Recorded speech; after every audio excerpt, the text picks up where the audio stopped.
Przecież ty nie śpisz.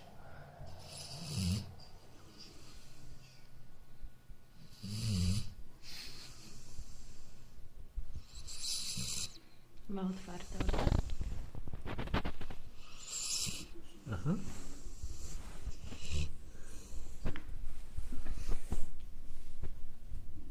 Ogon chodzi nawet.